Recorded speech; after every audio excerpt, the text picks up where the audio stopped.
बड़े मशहूर हैं अपने वज़ीर आज़म साहब के कि उन्होंने कराची के शहरियों के लिए ये नरम दिल अपना रखा और उनकी रीसेटलमेंट का प्लान भी उसके साथ साथ कंटिन्यू किया। कुछ दो चीज़ें और थीं जिसके लिए बड़ा इम्पॉर्टेंट था, उसमें से एक फ्रेट कॉरिडोर था। फ्रेट कॉरिडोर ज़ाहिर है कि इस शहर के लिए आज से पहले कभी किसी हुकूमत ने ये बात नहीं सोची। पाकिस्तान पीपल्स पार्टी के दौर में जब आसिफ अली जरदारी इस मुल्क का सदर था, उस वक्त भी इनको ये ख्याल नहीं आया जब इनका यूसुफ रज़ा गिलानी वज़ीर आज़म था, ना ही नवाज़ शरीफ के दौर में इनको ख्याल आया। और दोनों दौरों के अंदर इनके जो वज़ीर आला थे वो पाकिस्तान पीपल्स पार्टी के ही थे। लिहाजा जो स्टॉर्म ड्रेन जो आपके जो फ्रेट कॉरिडोर था उसके बारे में बताया गया कि ये कितना अहम प्रोजेक्ट है कराची शहर के लिए और इससे कराची की जो ट्रांसपोर्ट है उसको कितना फ़ायदा होगा। ट्रांसपोर्ट से मुराद सारी जो कराची के रोडों की जो मूवमेंट है जिसमें बहुत रश बढ़ जाती है और लोगों को ट्रैवल करने में बड़ी मुश्किलात होती हैं। सो वज़ीर आज़म साहब कराची का जो फ्रेट कॉरिडोर है उसके लिए भी बड़ा कंसर्न थे और उसके साथ साथ आखिर में KCR के मॉडर्न टेक्नोलॉजी की बेसिस के ऊपर जो है जो कराची सर्कुलर रेलवे है वो भी जल्द से जल्द 100% जो वो मुकम्मल कर दिया जाए। सो ये वज़ीर आज़म साहब का कल जो बड़ा कामयाब दौरा था, इन तमाम प्रोजेक्ट्स के बारे में वज़ीर आज़म साहब को बताया गया। उसके साथ साथ वज़ीर आज़म साहब को ये भी बताया गया कि शहर कराची को आपके दिए गए फ़ंड से 52 फायर ब्रिगेड दे दी गई हैं। वज़ीर आज़म साहब को ये भी बताया गया कि शहर कराची के 2 बड़े road Nishtar road, Napier road मुकम्मल हो चुके हैं और ये भी बताया गया कि शहर का एक बहुत बड़ा रोड जो मंगो पीर रोड है उसके ऊपर काम शुरू हो गया है, वो भी जल्द इंशाल्लाह तकरीबन 1.5 से 2 महीने में मुकम्मल हो जाएगा। एक चीज़ और बहुत ज़्यादा इम्पॉर्टेंट थी और वो थी हमारे MNAs से और हमारे MPs से रिलेटेड, जिसके ऊपर बड़ी मीटिंग्स हमारी शुरुआत में हुई थी। हमने कन्विंस किया था प्राइम मिनिस्टर साहब को उनके इलेक्ट होने के 5 से 6 महीने के बाद कि वज़ीर आज़म साहब, पाकिस्तान पीपल्स पार्टी एक पाकिस्तान की नालायक तरीन सियासी जमात है, एक नाकाम तरीन हुकूमत है पाकिस्तान की जो 13 साल में डिलीवर नहीं कर सकी है। लिहाजा आप अपने MNAs और MPs को SDG गोल्स के तहत जो है कोई ऐसा प्लान दें जिसके ज़रिए आपके MNAs और MPs जो हैं कराची का जो अंदरूना इलाका है, अंदरूनी गलियां हैं, उनको बनाया जाए। पिछले दिनों वज़ीर आला साहब ने एक प्रेस कॉन्फ्रेंस करी और उसके अंदर कहा कि दुनिया के अंदर कोई वज़ीर आज़म ऐसा नहीं है जो कि किसी शहर की नालियाँ और गलियाँ बनाता है। हाँ, हमारा वज़ीर आज़म बनाता है, हाँ हमारा वज़ीर आज़म ही सारा काम करता है, क्योंकि मुराद अली शाह आप नाकाम हो गए हो, आप फेल हो गए हो लोगों को डिलीवर करने में। सो वज़ीर आज़म साहब को कल ये भी बताया गया कि जो 9 अरब 90 करोड़ रुपए MNAs और MPs के ज़रिए जो डेवलपमेंट स्कीम्स थी कराची शहर के लिए, उसमें क्या क्या काम कराया गया। उसके अंदर वज़ीर आज़म साहब को बताया गया कि जितनी भी इंटरनल स्ट्रीट्स हैं, गलियां हैं, मोहल्ले हैं, उनकी सड़कों की मुरम्मत कराई गई। साथ साथ ये भी बताया गया कि पार्क्स और स्पोर्ट्स ग्राउंड बनाए गए। वज़ीर आज़म साहब बड़े हैरान थे इस बात के ऊपर कि एक सूबाई हुकूमत के होने के बावजूद उनके MNAs MPs जो हैं वो लेजिस्लेशन के बजाय गलियां, मोहल्ले, सड़कें बना रहे हैं। सो उसके लिए भी हम बड़े मशकूर हैं वज़ीर आज़म साहब के। और उसके साथ साथ जो मैं कराची को एक बड़ी और एक बहुत अच्छी खबर देने लगा हूँ वो ये है कि इस साल पाकिस्तान तहरीक इंसाफ के जो जीते हुए MNAs और MPs हैं कराची से, उनको अंदाज़न उन MNAs को 1-1 अरब रुपए की डेवलपमेंट स्कीम्स दी जाएंगी, 1-1 अरब रुपए की। इसका मतलब ये है कि जो कराची के MNAs हैं वो अपने हलकों के अंदर जो बाकी बचे हुए काम हैं वो 2021 और 22 के दौरान बाकी लोगों के जो काम रह गए हैं, और अगर कुछ स्पोर्ट्स फैसिलिटीज़ हैं और कुछ पार्क्स बनाने हैं, कुछ स्ट्रीट कारपेटिंग करेंगे। कुछ MNAs ने अपनी फ़िल्ट्रेशन, वाटर फ़िल्ट्रेशन प्लांट्स की स्कीम्स भी हैं जो कि उन्होंने अपने इस तरक्याती कामों में डाली भी हैं, उसको भी जो है मुकम्मल कराया जाएगा।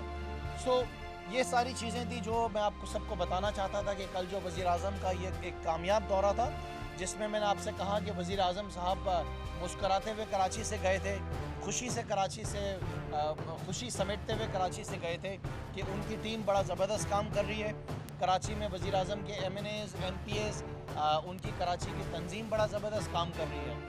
सो जो गुड न्यूज़ थी वो भी मैंने आपको बता दी है आने वाले स्कीम्स के बारे में। अब हम कुछ थोड़ी सी बात जो है मैं आपसे करना चाहूँगा सिंध हुकूमत के बारे में।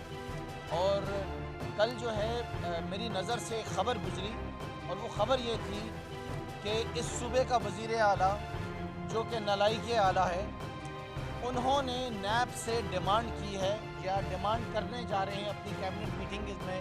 उन्होंने फाइनलाइज़ किया है कि उनको जो अरबों रुपए लूटे गए हैं, जो अरबों रुपए सिंध में लूटे गए हैं और उसके ज़रिए वॉलंटरली रिटर्न के ज़रिए जो लोगों ने लूटा हुआ पैसा नैब को वापस दिया है, जो उनका 25% कमीशन है, वो पैसा भी इनको वापस चाहिए है।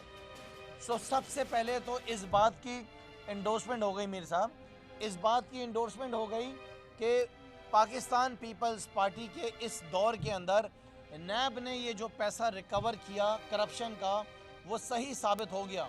क्योंकि वज़ीर आला ने कल अपनी कैबिनेट मीटिंग में डिमांड किया है कि 1.58 अरब रुपए जो कमीशन है वो हमें दे दिया जाए, और इस बात को भी मान लिया कि 6.5 से 7 अरब रुपए की हमीद साहब करप्शन की गई है सूबे सिंध के अंदर। और मज़े की बात मैं आपको बताना चाहूँगा कि इस वक्त सूबे सिंध के अंदर जो डिपार्टमेंट्स हैं, वहाँ पे बेशुमार ऐसे लोग बैठे हुए हैं जिन्होंने सूबे सिंध का पैसा लूटा है और उन्होंने VR के ज़रिए नैब को वापस दिया है। मैं अपने लोगों को, सिंध के लोगों को बताना चाहूँगा कि VR क्या होता है। VR ये होता है कि जैसे कि एक साहब ने, जैसे कि नाम ले लेते हैं, एक जरदारी साहब हैं, उन्होंने मुल्क का पैसा लूटा और उसके साथ साथ नैब को 33 अरब रुपए की शक्ल में फॉर एग्जांपल वापस दे दिया कि ये पैसा मैं आपको वापस दे रहा हूँ VR के ज़रिए, वॉलंटरी रिटर्न के ज़रिए, कि मेरे पे किसी किस्म के केसेस ना चलाए जाएँ। ऐसे बेशुमार लोग इस वक्त सूबे सिंध की हुकूमत के इदारों में बैठे हुए हैं, जो अपने प्यारों को माल बना के दे रहे हैं, जो अपने प्यारों के लिए यहाँ से बाहर पैसा भेज रहे हैं मनी लॉन्ड्रिंग के थ्रू, जो इनको न्यूयॉर्क के अंदर, जो इनको दुबई के अंदर, जो इनको यूरोपियन अलग अलग कंट्रीज़ के अंदर इनको प्रॉपर्टीज़ ख़रीद के दे रहे हैं। ये काम हो रहा है सूबे सिंध के अंदर, और इन्हीं वजूहात की बिना के ऊपर जो है यहाँ से इन करप्ट ऑफिसर्स को, इन 2 नंबर ऑफिसर्स को, इन बेशरम लोगों को डिपार्टमेंट से नहीं हटाया जा रहा है, क्योंकि ये माल बना के देते हैं ना। अब माल फिर वही होता है जो माल इनका विरासत के अंदर मिल जाता है। जैसे कि हमने देखा पिछले दिनों, हमें पता चला कि अरबों रुपए की प्रॉपर्टीज़ पूरी दुनिया में बिलावल जरदारी को विरासत में मिल गई हैं, विरासत में मिल गई हैं। कोई पूछे कि बिलावल जरदारी ये विरासत में तुम्हारे पास पूरी दुनिया भर में प्रॉपर्टीज़, ये हज़ारों एकड़ ज़मीन, ये खरबों रुपए कैश की शक्ल में आपको कैसे मिल गए? वो कहता है मुझे विरासत में मिल गए।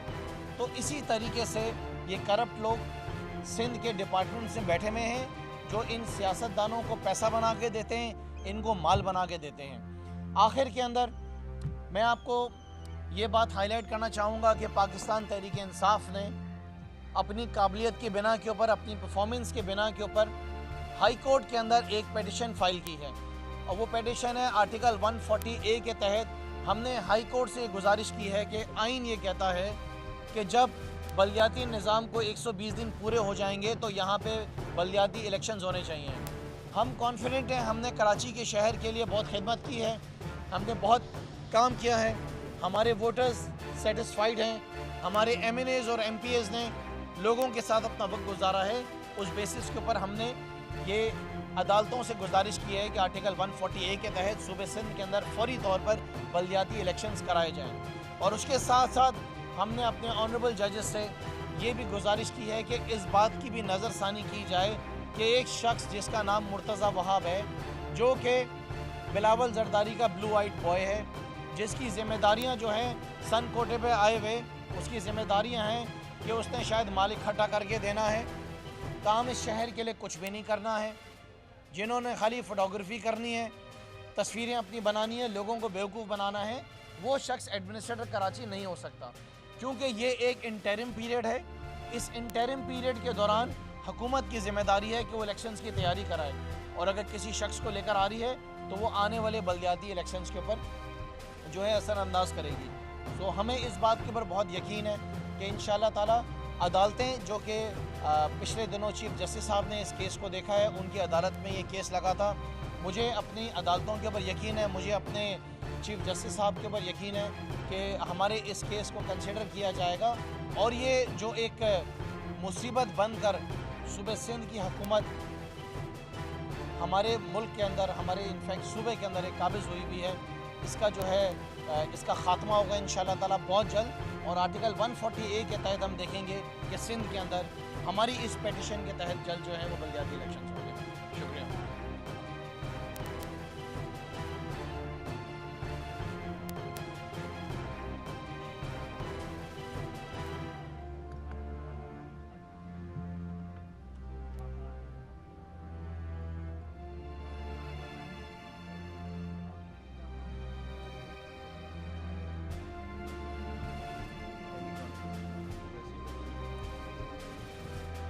देखिए, मैं आपसे एक बात बताऊं कि वज़ीर आज़म आपके मुल्क के वज़ीर आज़म हैं और वो प्लान्स बनाते हैं और वो उसको खाली फॉलो अप करते हैं कि उसके ऊपर काम हो रहा है या नहीं हो रहा है।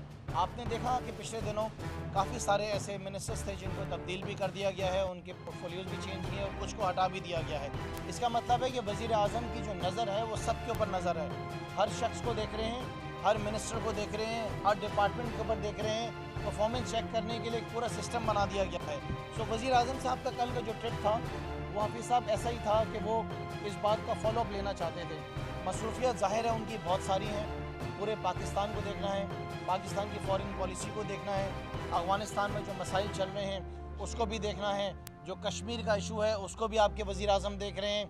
पाकिस्तान की इकॉनमी जो है आज वो कहाँ पहुँच गई है, इसका अंदाज़ा कभी कोई लगा सकता था? जब कोविड शुरू हुआ, दुनिया में तबाही शुरू हुई, तो लोग तो ऐसी बातें कर रहे थे कि शायद पता नहीं पाकिस्तान के साथ क्या हो जाएगा। लेकिन लोगों को मालूम नहीं था कि पाकिस्तान का शायद भूल गए थे कि वज़ीर आज़म इमरान खान है, जो कि एक स्पोर्ट्समैन है, जो कि मुकाबला करना जानता है, जिसने इस मुल्क के गद्दार जैसे लोगों का मुकाबला किया है, जो कि इस मुल्क के सियासतदान थे, उनका खात्मा किया। तो कोविड वज़ीर आज़म के लिए, इमरान खान के लिए कुछ भी नहीं था। सो हम इस बात को यकीन कर लें कि वज़ीर आज़म इमरान खान की क़यादत के अंदर पाकिस्तान और तरक्की करेगा। और मेरे ख्याल से बिलावल ज़रदारी जैसे जो लोग हैं, अब तो इनको अपनी पार्टी की चेयरमैनशिप से जो है ना मुस्ताफ़ी हो जाना चाहिए। बिलावल ज़रदारी को अपनी जो चेयरमैनशिप है पीपल्स पार्टी की वो छोड़ देनी चाहिए। अब मेरे ख्याल से उनके पास कहने को कुछ बचा नहीं है, क्योंकि उनकी जमात का ख़ात्मा अब पंजाब के साथ, KP के साथ, कश्मीर में भी ख़ात्मा हो गया है। इनकी जमात का ख़ात्मा अब गिलगित बल्तिस्तान से भी हो गया है। और बिलावल जिस तरीके से ख़रीदो फ़रोख्त कर रहे हैं, उनको इनके यही हालात होने हैं और उनको यकीन है कि इस तरीके से जो हालात चल रहे हैं, वज़ीर आज़म इमरान खान जिस तरह मुल्क में लोगों की खिदमत कर रहे हैं, वज़ीर आज़म इमरान खान की जिस तरह आजकल मकबूलियत है, वज़ीर आज़म इमरान खान की जो फ़ॉरेन पॉलिसीज़ हैं, जो उनकी एक्सपोर्ट पॉलिसीज़ हैं, और जिस तरह अरबों रुपए पूरी दुनिया से पाकिस्तानी वज़ीर आज़म साहब के ऊपर भरोसा करते हुए इस मुल्क में ये पैसा भेज रहे हैं, बिलावल ज़रदारी ये बात जानता है कि आइंदा आने वाले सालों में या महीनों के अंदर इनका नामो निशान नहीं रहेगा।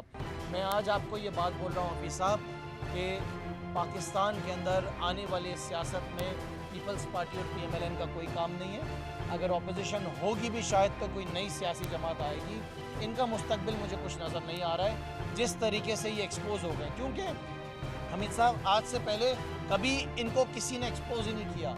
इन दोनों ने तालीम मारी भी थी, आवाम को बेवकूफ़ बनाते थे, अपने ज़ाती मुफाहमत, अपनी ज़ाती मुफादात के लिए सियासत करते थे और एक दूसरे को कवर करते थे, एक दूसरे की करप्शन को कवर करते थे। ये पहला वज़ीर आज़म है, पहला लीडर है दुनिया का पाकिस्तान के अंदर जिसने इनको एक्सपोज किया है, जिसने आसिफ अली ज़रदारी का, नवाज शरीफ का असल चेहरा कौम के सामने ला के खड़ा किया है कि ये दो जो हैं काले करतूत करने वाले दो काली सियासी जमातें हैं जिन्होंने मुल्क को बर्बाद किया है। तो हम पाकिस्तान का मुस्तकबिल हमीद साहब बहुत अच्छा देख रहे हैं। आप तमाम सहाफ़ी इस बात पे यकीन कर लें कि पाकिस्तान आगे बढ़ रहा है। पाकिस्तान का फ्यूचर जो है, पाकिस्तान का जो मुस्तकबिल है, वो आप रोशनियों वाला मुस्तकबिल देखेंगे। वो अंधेर नगरी काला चौपट राज का जो वक्त है वो ख़त्म हो चुका है और इंशाअल्लाह ताला इस बात पे भी यकीन करें कि ये बचेंगे नहीं। देखें, 3 चीज़ें थी जिसकी बुनियाद के ऊपर वज़ीर आज़म इमरान खान बने हैं, इस मुल्क के वज़ीर आज़म बने हैं, जिस बुनियाद के ऊपर हम वोट लेकर आए हैं, जिसके अंदर पहली चीज़ थी कि इमरान खान साहब ने कहा था कि मुल्क से करप्शन का ख़ात्मा करेंगे। आपके सामने है वो, जिन लोगों ने मुल्क का पैसा लूटा उनको एक्सपोज करके उनको अदालतों में लेकर आके कटहरे में खड़े करके उनको जेलों में भेजेंगे। और तीसरी चीज़, मुल्क का जो लूटा हुआ पैसा है वो मुल्क में वापस लेकर आएंगे। मुल्क उस सिमत पे चल पड़ा है। आज से पहले कभी पाकिस्तान की पॉलिसीज़ बनी नहीं थी। किसी दौर में इंडिया में कहते थे कि मनमोहन सिंह होते तो उन्होंने शायद कोई पॉलिसी बनाई थी और इंडिया उस सिमत पे चला था तो आगे बढ़ा। अब पाकिस्तान की पॉलिसी बनी है, अब जाके कोई एग्रीकल्चर जो है पॉलिसी बनी है, अब जाके कोई एक्सपोर्ट की पॉलिसी बनी है, अब जाके इस बात का एहसास किया गया है कि इस मुल्क के अंदर जो बिज़नेस कम्युनिटी है उसको कितनी इंपॉर्टेंस देनी है, कंस्ट्रक्शन इंडस्ट्री को जो है किस तरह आगे लेके जाना है, किस तरह मुल्क के अंदर रोज़गार पैदा करना है, किस तरीके से मुल्क से बेरोज़गारी का खात्मा करना है। कोई भूखा नहीं सोएगा। कभी किसी आज तक वज़ीर आज़म ने कहा कि किसी के छत के ऊपर जो है, किसी के सर पे जो ऐसा ना हो कि छत ना हो। ये सारी चीज़ें पाकिस्तान के अंदर पहली बार हो रही हैं। ये वो लीडर जो अब आया है जो कि कहता है कि मैं मदीना की रियासत बनाऊंगा। कभी आसिफ अली जरदारी के मुंह से मदीना का लफ्ज़ भी निकला है, नाम भी निकला है मदीना का, कभी मुंह से निकला है मदीना का नाम? नवाज शरीफ के वो तो खाली मदीना में जाके छुप कर बैठ जाता था जब उसको यहाँ पे मुसीबत आती थी। मदीना की रियासत का नाम लाने वाला, ये निज़ाम पैदा करने वाला तो इमरान खान है जो पाकिस्तान को मदीना की रियासत की तरफ लेके जा रहा है। याद रहे, मैं कहता रहूँगा बार बार कि जब मेरे प्यारे नबी हज़रत मोहम्मद सल्लल्लाहु अलैहि वसल्लम के लिए पहले भी सब कुछ ये कहा जाता था। कौन सा वज़ीर आज़म था मुल्क का, कौन सा लीडर था जो खड़ा होकर लड़ता था उसके लिए यूनाइटेड नेशन के अंदर, हमारे प्यारे नबी के लिए? ये तौफीक भी अल्लाह ताला ने हमारे वज़ीर आज़म इमरान खान को दी कि उसने हमारे प्यारे नबी के लिए पूरी दुनिया में आवाज़ उठाई। कौन सा वज़ीर आज़म था पाकिस्तान का जो कश्मीर के लिए इस तरह लड़ा है, मुझे बताएं। ये भी तौफीक जो है वज़ीर आज़म इमरान खान को हुई कि आज वो कश्मीर कॉज के लिए लड़ रहा है। और हमें यकीन है कि इंशाअल्लाह ताला वज़ीर आज़म इमरान खान के दौर के अंदर ही अल्लाह ने चाहा तो कोई ना कोई कश्मीर का हल भी ज़रूर निकलेगा।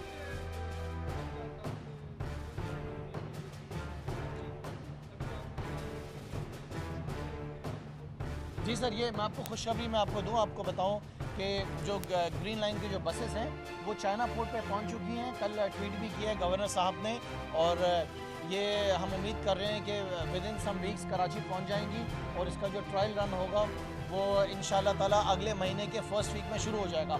आखिर में सर मैं आपको सिर्फ ये बताना चाहता हूँ कि कौम को ये बात बताना ज़रूरी है कि ग्रीन लाइन को जो मुकम्मल करना था, इसकी जो बसेस मंगानी थी, इसका जो IT सिस्टम था, वो वफाकी हुकूमत का नहीं था। पिछली हुकूमत ने इसका इंफ्रास्ट्रक्चर बनाना था और पीपल्स पार्टी की सिंध हुकूमत ने ये बसेस लानी थी, जो उन्होंने इनकार कर दिया। जब पाकिस्तान तहरीक इंसाफ जीती तो वफाकी हुकूमत को नालायकी आला की तरफ से बताया गया कि ना तो हम बसेस लेकर आएंगे, ना हम IT सिस्टम बनाएंगे, ना चलाएंगे। आप बनाएं, चलाएं, 3 साल बाद हमें दे देना, फिर हम उसको रन करेंगे।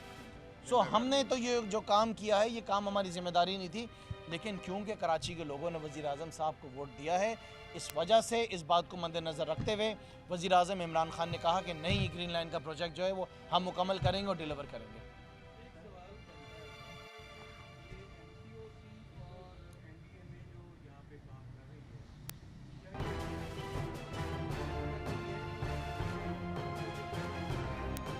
हमने पिया है ना, ये कड़वा घूंट हमने पिया है, और NCOC मजबूरी के तहत इस सूबे के वज़ीर आला को भी साथ बिठा लेती है। NDMA जो है इस सूबे के जो करप्ट लोग हैं उनके साथ भी मजबूरन बैठ के इस शहर की खातिर, इस सूबे की खातिर काम करना पड़ता है। क्या करें, इनके अलावा इस सूबे में लोग भी तो रहते हैं, उनको डिलीवर तो करना है, काम तो करना है। आप अंदाज़ा लगाएं ना, आप अंदाज़ा लगाएं कि पूरे सूबे सिंध के अंदर जो वैक्सीन्स लग रही हैं, जो हम सबको वैक्सीन लगी हैं, जो आप सबको वैक्सीन लगी हैं, जो हमारे कैमरामैन को लगी हैं, जर्नलिस्ट को लगी हैं, एक एक वैक्सीन दी हुई सूबे सिंध के अंदर वज़ीर आज़म इमरान खान की है। एक एक वैक्सीन। आप सब मेरे भाई ये बात को जानते हैं कि अल्लाह ना करे यहाँ पर अगर आके में कुत्ता काट जाएगा तो आपको रेबीज़ की वैक्सीन नहीं मिलेगी। मिलेगी आपको रेबीज़ की वैक्सीन। आज लड़काना के अंदर 2 दिन पहले बच्चे ने जो है बच्चे की इंतकाल कर गया है कि कुत्ता ना काट जाए, उस बात का डर था कि उसे वैक्सीन नहीं मिलेगी। वो नहर में कूद गया, मर गया। आज से 1 हफ्ते पहले जो है अंदरून सिंध के अंदर, मुझे शहर का नाम याद आ रहा है, कोठरी के अंदर बच्चे को मुंह पे कुत्ते ने काटा है, उसकी दवाई नहीं मिली हमीद साहब, वो मर गया, उसकी वैक्सीन नहीं थी। तो ये वज़ीर आज़म साहब के हम मशहूर हैं कि उन्होंने NCOC के ज़रिए असद उमर साहब को मैं खराज तहसीन पेश करता हूँ कि उन्होंने, उनकी टीम ने जिस तरीके से पाकिस्तान में काम किया और एक एक घर तक वैक्सीन पहुंचा रहे हैं। ये ड्रामेबाज एडमिनिस्ट्रेटर वो कहते हैं कि ना हम फला जगह पे ड्राइव थ्रू के ज़रिए वैक्सीन लगा रहे हैं। अरे तुम शुक्रिया तो अदा करो इमरान खान का जिसने तुम्हें वैक्सीन दी है, समझे आप। वो एडमिनिस्ट्रेटर साहब जो हैं वो फरमाते हैं कि मैंने कराची की 4 चीज़ें, 4 बड़े मसाइल आइडेंटिफाई करे हैं। क्या क्या है जनाब? वो कहते हैं कि शहर का एक बहुत बड़ा मसला है पानी का। दूसरा मसला वो बताते हैं शहर का बहुत बड़ा मसला है ट्रांसपोर्ट का। ये नए एडमिनिस्ट्रेटर साहब BMW साहब फरमा रहे हैं। और तीसरी बात वो फरमाते हैं शहर का जो बहुत बड़ा मसला है वो है सैनिटेशन। चौथा मसला क्या है उनका? चौथा मसला जो है वो गार्बेज कलेक्शन है। तो आप अंदाज़ा लगाएं कि इस शहर का एडमिनिस्ट्रेटर ने एक चमाट मारा है वज़ीर आला के चेहरे के ऊपर और इनकी पूरी जमात के ऊपर कि नालायकों, 13 साल के अंदर तुम इस शहर का कचरा नहीं उठा सके, तुम इस शहर को ट्रांसपोर्ट नहीं फराहम कर सके, तुम इस शहर को पीने का पानी नहीं फराहम कर सके। इनके एडमिनिस्ट्रेटर ने कहा है। खुर्रम शेर जमान नहीं कह रहे। शर्म आ गई इस शहर के एडमिनिस्ट्रेटर को बोलते हुए कि जो चौथा सबसे बड़ा मसला इस सूबे का है वो लूटमार है। कह देते मुर्तज़ा वहाब साहब कि इस सूबे का ये सबसे बड़ा मसला है। मेरी नज़र के अंदर इस सूबे का जो सबसे बड़ा मसला है वो इस सूबे का वज़ीर आला जो कि नालायक आला है।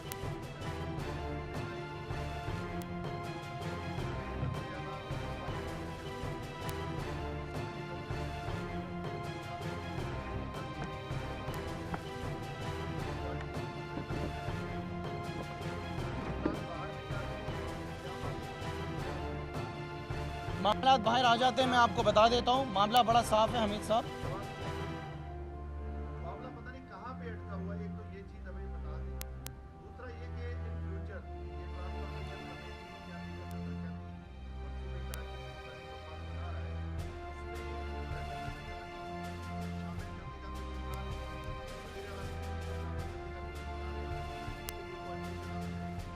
सवाल ही नहीं पैदा होता। किसी हाल में कोई कोऑर्डिनेशन इस सूबे के वज़ीर आला के साथ नहीं रहेगी। किसी हाल में इनके मिनिस्टर्स के साथ किसी किस्म की कोई कोऑर्डिनेशन नहीं रहेगी। कल रात से इनका रोना लगा हुआ है कि मुराद अली शाह को वज़ीर आला साहब के साथ, वज़ीर आज़म साहब के साथ क्यों नहीं बिठाया। मैं आपसे सवाल करता हूँ ना, आप बताएं इस मुल्क के वज़ीर आज़म जो कि सर्टिफाइड ईमानदार, उनके साथ वज़ीर आला सूबे का बैठा हुआ कैसा लगेगा, जिसके ऊपर अरबों रुपए के केसेस चल रहे हैं, जो कि 13 साल से नाकाम रहा है इस सूबे के अंदर। आप समझते हैं कि वज़ीर आज़म साहब खुशी से उनके साथ बैठना चाहेंगे? एक दफ़ा कड़वा घूंट पी के उनके साथ बैठे थे। 1.5 साल पहले उन्होंने क्या कर लिया इस सूबे के लिए।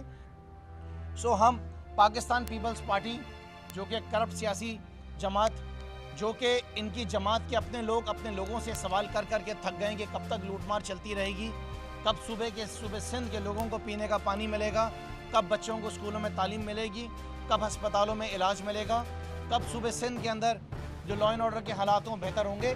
ये आज जियाले पूछ रहे हैं इनसे, आज इनके जियाले इनसे सवाल कर रहे हैं कि मोहतरमा के दौर के अंदर जो तर्ज हुक्मरानी होती थी वो कब शुरू होगी।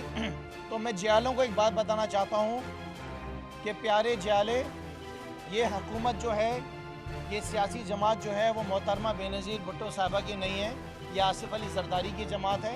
अगर आप समझते हैं कि आसिफ अली ज़रदारी को गर्ज़ है सिंध के लोगों की खिदमत करना, लड़काना के लोगों की, नवाब शाह के, दादू के, कराची के, तो आप किसी गलत फहमी में हैं। आपके लिए दरवाजे खुले हैं पाकिस्तान तहरीक इंसाफ के लिए। अगर आप सिंध से मोहब्बत करते हैं, सिंध की तरक्की देखना चाहते हैं, तो हमारे साथ आएँ। इस सफ़र में वज़ीर आज़म इमरान खान का साथ दें, उनको मजबूत बनाएं और ये 2 नंबर करप्ट लोग जो हैं इनको खैराबाद कहें, इनको खुदाफिज कहें और इस मुल्क को और मजबूत करने के लिए वज़ीर आज़म इमरान खान का साथ दें। YouTube पर Googly TV देखने के लिए youtube.com की सर्च बार में Googly TV टाइप करें। Googly TV के पेज पर सुर्ख रंग के सब्सक्रिप्शन वाले बटन पर क्लिक करना ना भूलिए। YouTube पर अपलोड होने वाली वीडियो से बाखबर रहने के लिए बेल आइकॉन पर क्लिक कीजिए। आपको हर नई आने वाली वीडियो के बारे में नोटिफिकेशन मौसूल हो जाएगा।